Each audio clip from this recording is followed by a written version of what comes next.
शिमला संसदीय क्षेत्र से सांसद सुरेश कश्यप का आज नाहन मंडल भाजपा कार्यालय में स्वागत किया गया और साथ ही कार्यकर्ताओं के साथ संवाद कार्यक्रम रखा गया। इसमें नाहन मंडल से आए कार्यकर्ताओं के साथ संवाद सांसद सुरेश कश्यप ने चुनावों को लेकर संवाद किया और सभी को चुनावों में सक्रिय रहने का संदेश भी दिया। कार्यक्रम में भाजपा जिला अध्यक्ष विनय गुप्ता ने भी केंद्र सरकार की जन कल्याणकारी योजनाओं को घर घर पहुंचाने का कार्यकर्ताओं को संदेश दिया।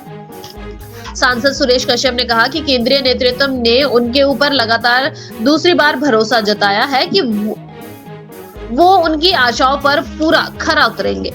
केंद्र सरकार ने शिमला संसदीय क्षेत्र में अनेक योजनाओं के माध्यम से विकास किया है और उन्होंने भी कोविड में धन न मिलने के बावजूद भी विकास कार्य किए हैं, जिनके बल पर वो अपने चुनाव में जाएंगे और शिमला सहित चारों सीटें भाजपा को मिलेंगी। उन्होंने कार्यकर्ताओं से भी अब चुनाव में जुट जाने की अपील करते हुए कहा कि इस बार 400 पार के लिए सभी को कार्य करना है।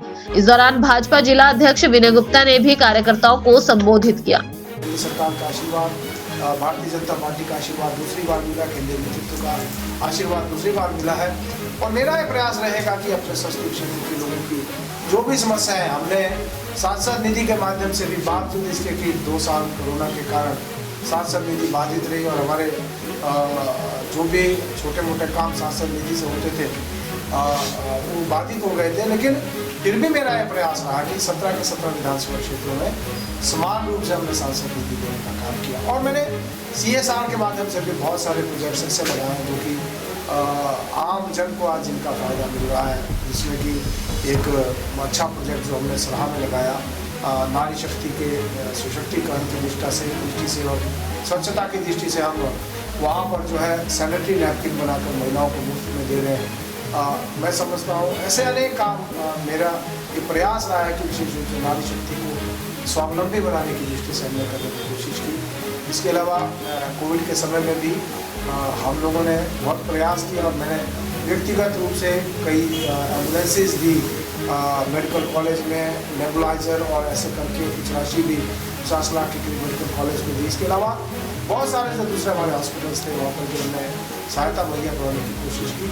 कुल मिलाकर मेरा एक प्रयास रहा है कि अपने संसदीय क्षेत्र के लोगों को अब बेहतर से बेहतर सुविधाएं दे सकें, ये हमने कोशिश की रहा है।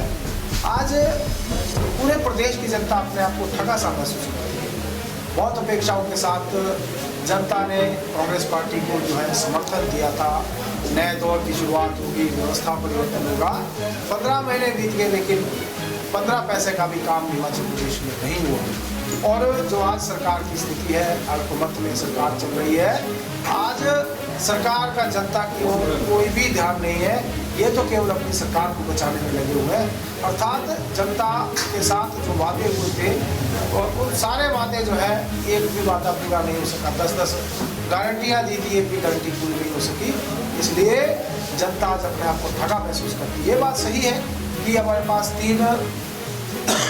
तीन विधायक भारतीय जनता पार्टी के पूरे एक इंडिपेंडेंट विधायक आज है, लेकिन ऐसी स्थिति पहले भी रही है, ये कोई पहली बार नहीं है। 2009 में भी और 2014 में भी भारतीय जनता पार्टी ने बहुत मजबूती के साथ चुनाव लड़ा और कमोबेश ऐसी स्थिति में ही हम जीत कर आए। 2019 में तो लैंडस्लाइड विक्ट्री रही थी और इस बार भी कहीं पर भी किसी प्रकार की चिंता करने की आवश्यकता नहीं है, क्योंकि आज प्रदेश की जनता जान चुकी है कि भारतीय जनता पार्टी ही हमारा भला कर सकती है और नरेंद्र मोदी ही है जो इस देश को आगे ले जा सकते हैं, इस देश को आगे बढ़ा सकते हैं और नरेंद्र मोदी के नेतृत्व में ही प्रदेश की जनता को भी पूर्ण विश्वास है। तो निश्चित रूप से इस बार 4/4 हिमाचल प्रदेश में फिर से होने जा रहा है। ये बात जनता भी मान चुकी है, जनता भी ठान चुकी है।